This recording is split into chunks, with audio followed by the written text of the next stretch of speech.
What's up guys, Josh here from Blender Bros, and in this video I want to show you how to take what I like to call impossible operations in Blender and actually make them, well, possible.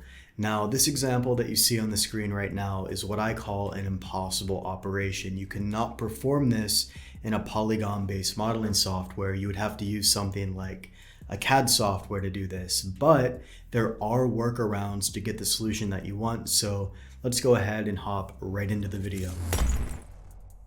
By the way, if you're brand new to hard surface modeling and want to learn this entire workflow in 1 to 2 weeks, just like thousands of our students have done here, go to the link in the top of the description, click it, check out our hard surface accelerator program. This is the #1 resource if you want to learn Blender hard surface modeling as quickly as possible. It's a very simple course. You're going to have everything you need by the end of it. And again, I'll link that program in the description below for more information. So let's say I had an object like this, for example, and I wanted to bevel this edge right here. Well, unfortunately, it's impossible to do. Now, if you're in a CAD software, this is going to work just fine. It's not polygons, but in Blender, you can't do anything here.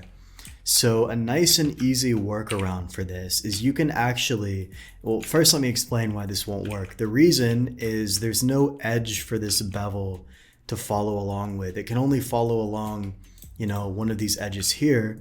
And unfortunately, it's, just gonna go along this face instead. It's gonna bend weird, not what we want. So instead what you wanna do is you wanna go to the knife tool. You want to connect a cut just like this. If you want to be safe, you could even do something across like that, for example, but in this case, it's not going to work. So I'm going to dissolve that one. All we need is a single connection for this bevel to follow. Now check this out. What I can do is I can bevel this, and you're going to see the bevel is perfect. There's no issues with it. So, well, there is an issue, but I'll show you how to resolve that. So we're just going to press Control B to bevel that. And then what we can do is we can dissolve out this edge. We no longer need that. And to get rid of all this junk right here, technically what you could do is select this face and press Shift G and then go to coplanar and press the F key. Another way you could do this, you could select everything, press the X key and then go to limited dissolve and just put this something low, like 0.1 is probably fine. And you're gonna see it got rid of all that weird stuff down there. Now all we need to do is just right click to apply an auto smooth. You can also sharpen with hard ops if that's what you want to do. Then you can just, mirror that to the other side. And literally just like that, you have essentially performed what I like to call an impossible operation inside of Blender. Now there are limitations to this. This isn't an end all be all solution. For example, if I go in here and I try to add a bevel, it is going to be a mess. So, for example, here, if I wanted to bevel this area all the way up manually with a modifier, whatever, there's limitations because I don't really, have a ton of space to add this bevel before it starts overlapping. But again, if you think outside the box, there's almost always a solution to whatever issue you're encountering. So check this out. If you really needed a bevel here for whatever reason, if you absolutely needed it, there are solutions to this. What you can actually do is you can run the knife tool just like this, try to make these as perpendicular as possible, maybe just up to this point. And now if I were to add this bevel right here and I bevel it, you're gonna see it's actually quite a bit closer to the solution that we need. Now, obviously, this edge is going to be our bottleneck. This edge is going to be kind of our limiting factor. I can only bevel that area so far.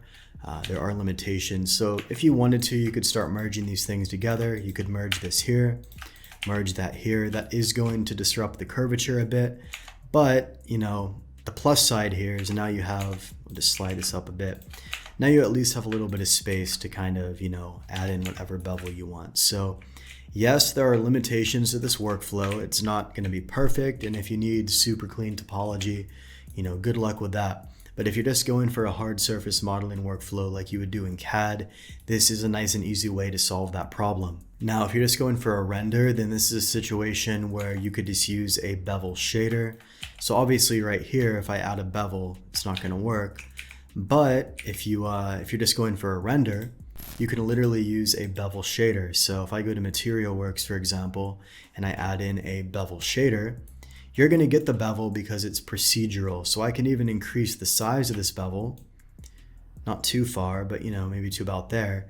And it gives the illusion of the bevel. So in situations like this, I would just recommend using a procedural bevel like this, and you're gonna be good to go. So that's it, guys. That is how you solve what I like to call an impossible operation in Blender. You think outside the box, you fix the problem, and there's pretty much always a solution to any problem that you encounter in Blender, and this is just one of many examples. And again, if you want to learn our entire hard surface modeling workflow in Blender in 1 to 2 weeks, just like thousands of our students have done here, this is a guarantee. This is literally backed by a refund guarantee. 1 to 2 weeks, you'll have this whole workflow sorted. If you're interested in that, check out our Hard Surface Accelerator program below in the description. Otherwise, thanks for watching the video, and I'll see you in the next one.